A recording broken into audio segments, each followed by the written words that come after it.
Welcome students, this is a video about free villages, free peasants and crown colony government, and it's about evaluating, assessing and explaining. Main topic of today is evaluating the impact of free village settlements. So what did it change? What was the impact? How big was the change? Things like this. And we're talking about enabling factors over here. Okay, just describe the following 4 enabling factors in 3 sentences each. And in the next slides, we're going to look at determination, physical features, village development, and the church, and how they enabled, made possible, enabling is a positive thing, the creation and the growth of free villages on the islands of the Caribbean after emancipation after 1838 in the British Caribbean. Let's look at those. One factor related to determination was the fact that determination was needed to attain real freedom. They had to be willing to organize the independence from what? From planter control.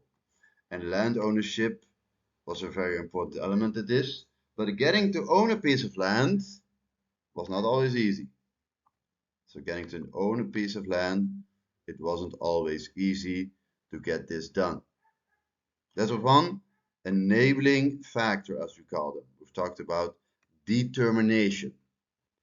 Yes? Okay, next one.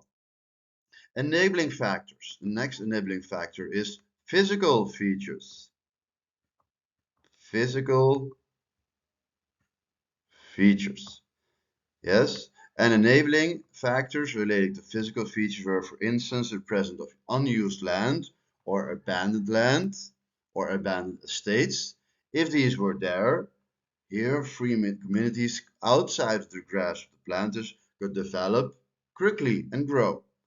Here the land could be rented, bought, or squatted.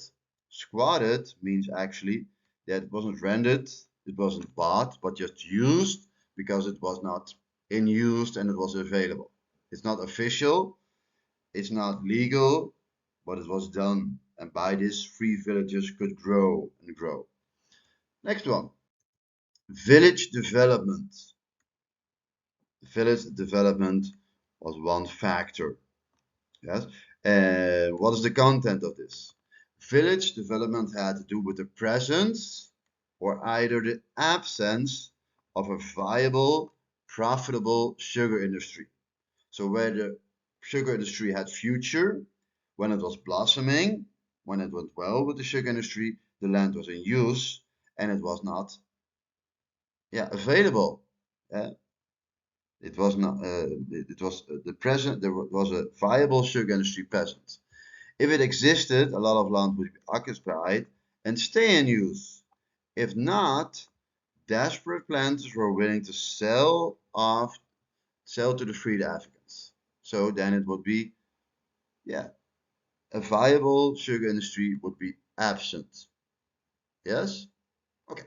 This is village development. Now on to the next. The fourth is the church. The church was an enabling factor. The church was an enabling factor.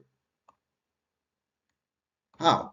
Well, an enabling factor coming from the church was that it made people into a community where they weren't before. So it made people into a community.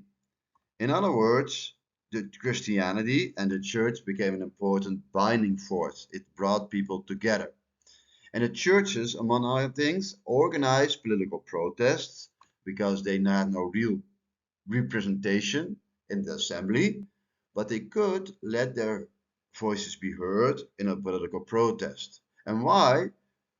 Perhaps going against unfair laws or to obtain services from the government. Yes, so this was why the church enabled the growth of the free villages on the islands of the Caribbean. If you have a question about the content, let me know below or during class, of course, and I will see you during the next video.